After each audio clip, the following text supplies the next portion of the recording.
bilowgii toddobaatameeyadii magaalada London waxay qaabishay Mustafa Al-Fiqi kaasoo markaas ahaa shaqaale ka tirsan safaaradda Masar ee London.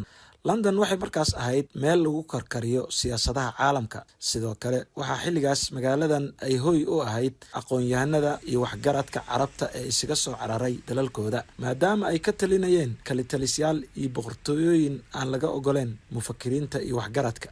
sidaas darteed London waxaa ku kulmay xilligaas aqoon-yahanada, abwaanada iyo mufakiriintii Carabta ugu saameynta badnaa. waxaa kaloo ku sugnaa sirdoonada dalalka Carabta ee ku daba jiray shakhsiyaadkaas aan soo sheegnay, iyo sidoo kale sirdoonka Israa'iil ee Mossad. Mustafa Al-Fiqi bilowgii waxa uu ka shaqaynayay safaaradda Masar ee London, taasoo xilligaas saxaafadda Ingiriiska ay ku tilmaameen inay ahayd safaaradda ugu dhaqdhaqaaqa iyo shaqada badan dhanka sirdoonka.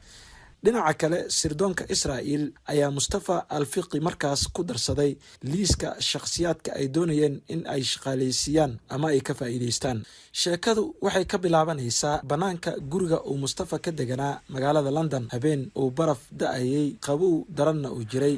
haddaba Mustafa anooga sheekeeyo wixii habeenkaas dhacay.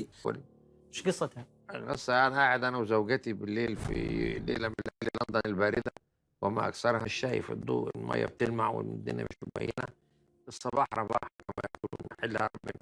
صباح بوطة الفانوس، إنما في واحد حاطط كارت جوا كيس بلاستيك عشان المطر في الخطأ، وعلى استعداد للإصلاح ودفع كل التكاليف، وهاف نايس داي يعني. فاتصلت بيه، كان اسمه مستر ميلر أو هكذا سمى نفسه. إيه يا ميلر إيه؟ فأنا قعدت أفكر كل المتاعب اللي حصلت في العربية من يوم ما اشتريتها وحطيتها في كشف.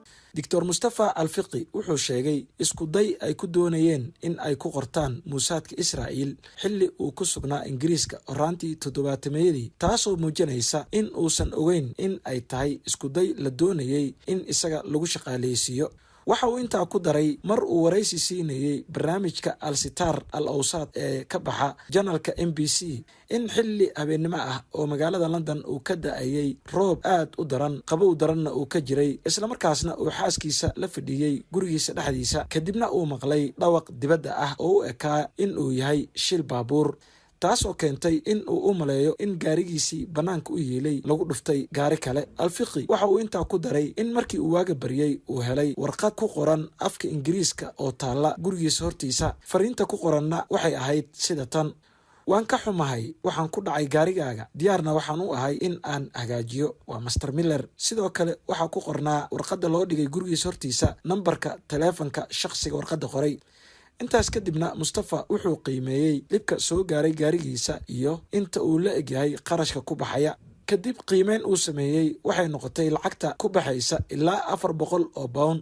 kadibna waxa uu wacay Master Miller wuxuuna ku wargeliyay qarashka oo marka xilligaas loo eego ahaa qarash aad u badan, balse Master Miller oo aan ka labalabeynin ayaa shubay qarashkii uu Mustafa u sheegay si gaariga loogu hagaajiyo.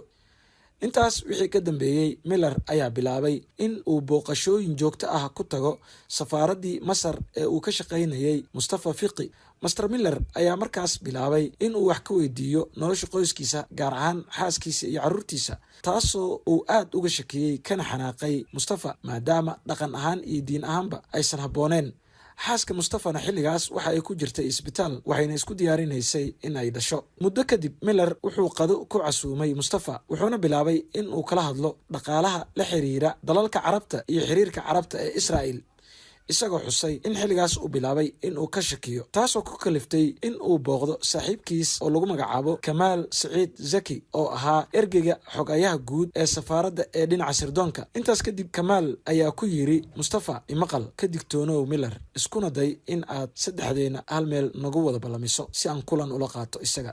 intaas kadib Mustafa wuxuu qado ku balamiyey Miller iyo Kamaal Zaki. kulan wada sheekaysi dheer kadibna Kamaal wuxuu Mustafa u sheegay inuu ku socdo process lagu shaqaaleysiinayo si uu u noqdo basaas u shaqeeya Mossad, wuxuuna ku waaniyey in uu jaro xiriirka Miller. Mustafa wuxuu jaray xiriirkii uu la lahaa Miller. intaas kadib Miller markii uu dareemay in qorshihiisii uu fashilmay, hal mar ayaa la waayay, dib dambana uguma soo laaban.